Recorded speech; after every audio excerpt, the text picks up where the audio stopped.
That morning puffiness in the mirror is not just water and not just tiredness. It is something meant to keep moving, sitting still, and most women who reach for castor oil to soften it put it in the one place it can barely reach. I watched my mother work a little amber bottle into her hairline and neck every Sunday night for years. And her neck still will not tell her age. Today I will show you the 4 places on your body where this one oil earns its keep. And number 3 is the one almost everyone gets wrong because they skip the one thing that makes it work. Let me show you the first. Place 1, your hairline and your edges. We start at the top, at your hairline and your edges, because that is where most women go first and get the least back for it. Picture yourself at the mirror in the morning, parting your hair the way you always do, and noticing that the line has crept back a little further than it did a year ago. The temples feel thinner under your fingers. You tilt your head under the light, and you can see more scalp than you remember. You are not imagining it, and you are not vain for minding it. That hairline has framed your face your whole life, and watching it quietly retreat is its own small grief that nobody warns you about. But here is the mistake that quietly keeps it from turning around. And once you see it, you cannot unsee it. Most women pour the oil into their palms and smooth it down the length of their hair, coating the strands that are already grown out. It looks like care. It feels like doing something. But your hair shaft is not alive. It cannot drink. It cannot heal. It cannot grow 1 inch from anything you put on it. The only living part of the whole picture is underneath, down at the scalp where the follicle actually sits. And that is exactly the part getting skipped. So this is the way my mother taught me, the way I still do it at my own counter. You warm a small amount of the oil between your fingers first. Not in the microwave, not over a flame, just rub between your 2 hands until it loses that thick chill and turns easy. Then you part your hair into real sections, the way you would if you were about to braid it, so you can actually see the skin. And you go straight to the scalp. Along the hairline where it frames your face, at the crown where the part is widening, around the edges where the hair has always been the finest and the first to thin. Not the length, the roots.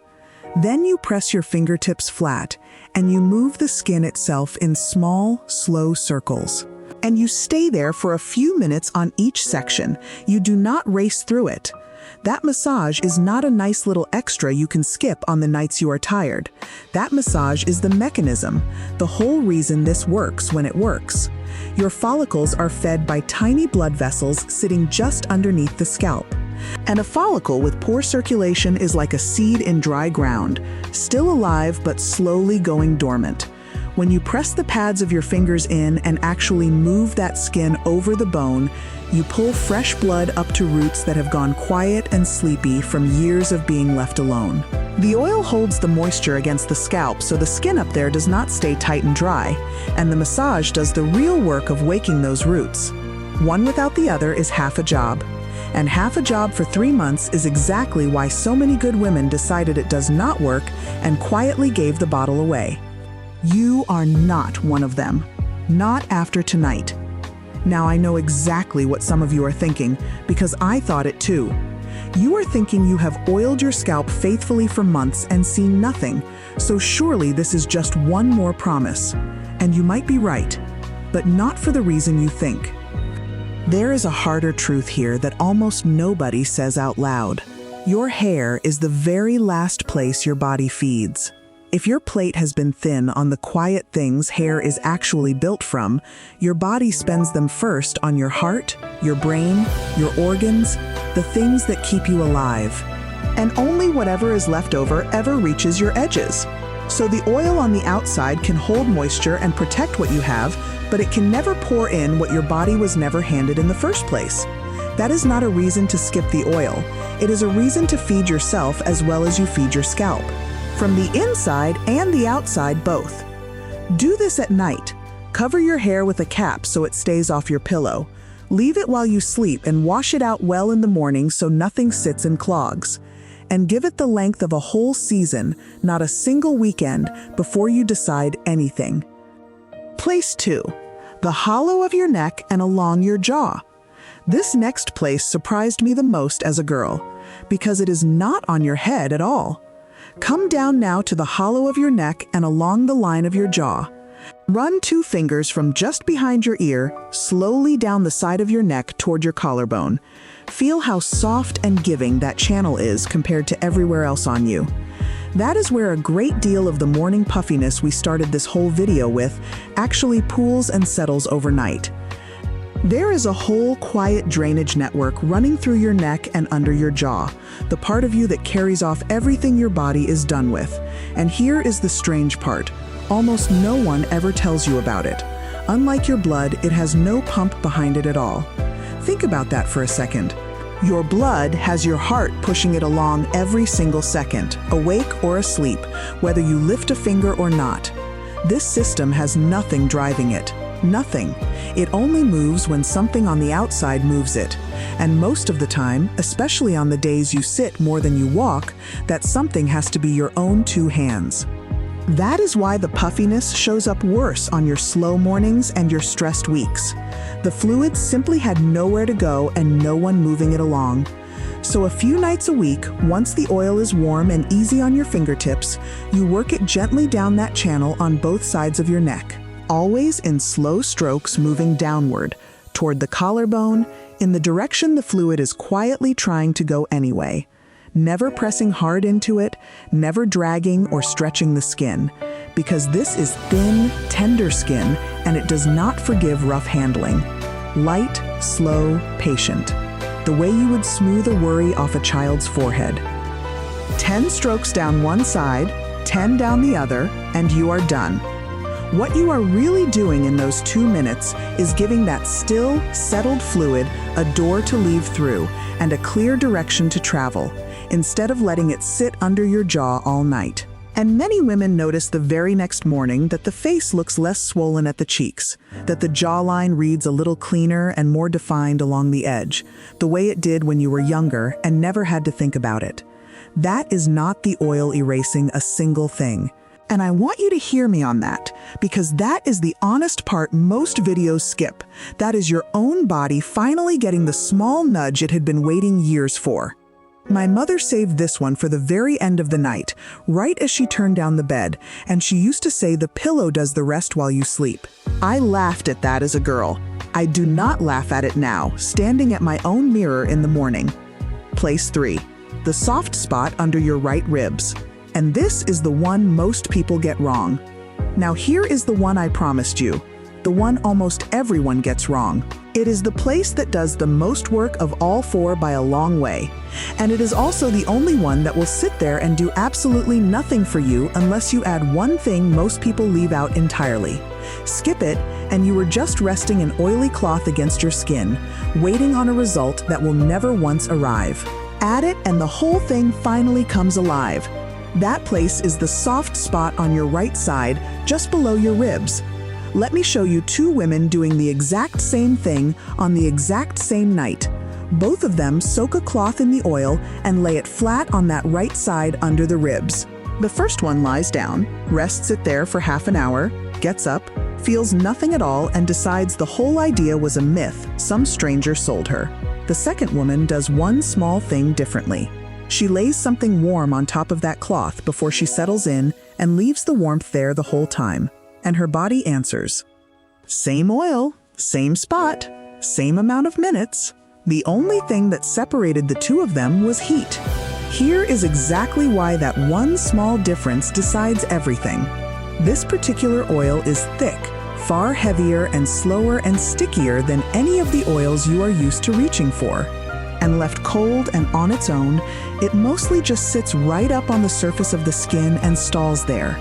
The warmth is what softens it and opens the way in, so it can travel down past that top layer of skin instead of resting uselessly on top of it. And heat laid over that part of your body draws more circulation into the whole area at the very same time. Cold cloth, and the oil stops at the door and knocks with no one answering. Warm cloth, and it walks all the way in and gets to work. That is the whole secret my mother never once had a proper word for. She just knew, deep in her hands, that you always warmed it first, every time. The warmth was never optional. It was the entire point. So, this is the way to actually do it. You take a piece of natural cotton or flannel, an old one you do not mind keeping just for this and nothing else, because the oil will stain it for good. You soak it through with the oil until it is full but not dripping. You lay it flat on your right side under the ribs and you cover it with an old towel so nothing transfers onto your sheets. Then you rest something warm on top of the towel and you leave the whole thing be for 30 to 45 minutes. Do it in the evening, before bed, when your body is already settling into the quiet repair work it does overnight. So you are working with its rhythm instead of against it. 3 or 4 nights a week is plenty. You do not need more. And please skip the plastic wrap so many people online reach for to hold it in place. A folded towel holds it perfectly well and always has. Place 4. Your hands, your knuckles, and any joint that has been aching. Now bring it all the way down to your hands. Have you ever noticed that the backs of your hands tell on you before your face ever does? We spend years watching our faces and almost never look down. I noticed it on my own hands earlier than I ever expected to. One ordinary evening, standing at the sink, drying dishes, catching the way the light sat across the skin over my knuckles, the tendons showing a little more than they used to, it stopped me for a second. Dish towel still in my hand, and the very next thought that came was my mother at her counter with that amber bottle. This last place is the simplest of all 4. No cloth, no setup, no towel, no timer to mind. You take the oil straight to wherever your body has been complaining the loudest lately. For stiff, sore knuckles or a joint that has been aching by the end of a long day, you rub a small amount in with your thumb, working it right over the sore spot, and if you can, you lay something warm over it for 20 minutes or so while you sit with your feet up. That same warmth trick from the ribs works here too, opening the way and drawing circulation to the ache. Many women notice the ache softens and the stiffness loosens its grip after a little while. For the thinner, looser skin over the backs of your hands, you simply work a few drops in at night the way you would any good hand cream. Slow and unhurried, into the knuckles and down over the tendons where the skin has gone fine. Over weeks, not days, some women find the skin there looks softer and sits a touch smoother and fuller than it did. And you will feel it first before you ever see it. In how the skin moves when you close your hand. Now here is the thing that saves the whole plan. You do not need to do every one of these 4 places every single night. That would exhaust anyone inside a week. And exhausted is exactly how good habits quietly die on a bathroom shelf. So here is the rule I keep for myself. I call it the amber bottle round. 1 bottle, 4 stops. You give the big one, the soft spot under your right ribs with the warm cloth over it, 3 or 4 nights of the week. Because that is the stop doing the real heavy lifting for the rest of you. On the nights in between, the nights you were too tired for the cloth and the towel, you do the light ones instead. The hairline and the neck, the quick 2 minutes at the sink that keep everything gently moving so nothing gets a chance to settle and pool. And the hands you never even schedule. You simply fold them in whenever you happen to already be sitting at the counter with the bottle open in front of you, the way my mother always did without once thinking about it. That is the entire round.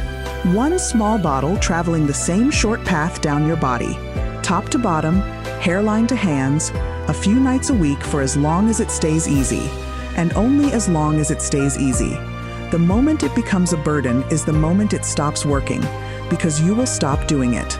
So keep it light. If you forget every number and every minute I gave you tonight, just remember the path that bottle takes down your body, and your own 2 hands will fill in all the rest without you having to think about it.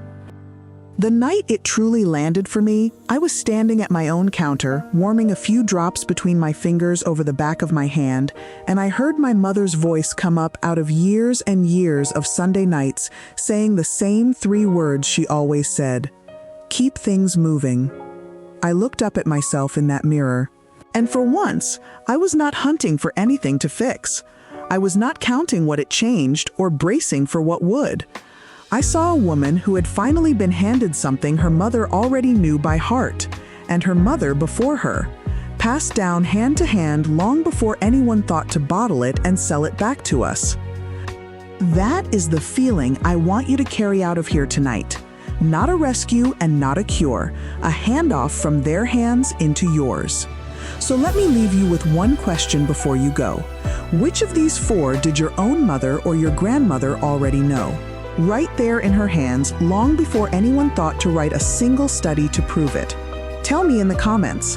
I read every one of them. And next time, I want to open the kitchen cabinet from those very same Sunday nights. The plain, everyday jars they reached for long before this oil was ever in the house.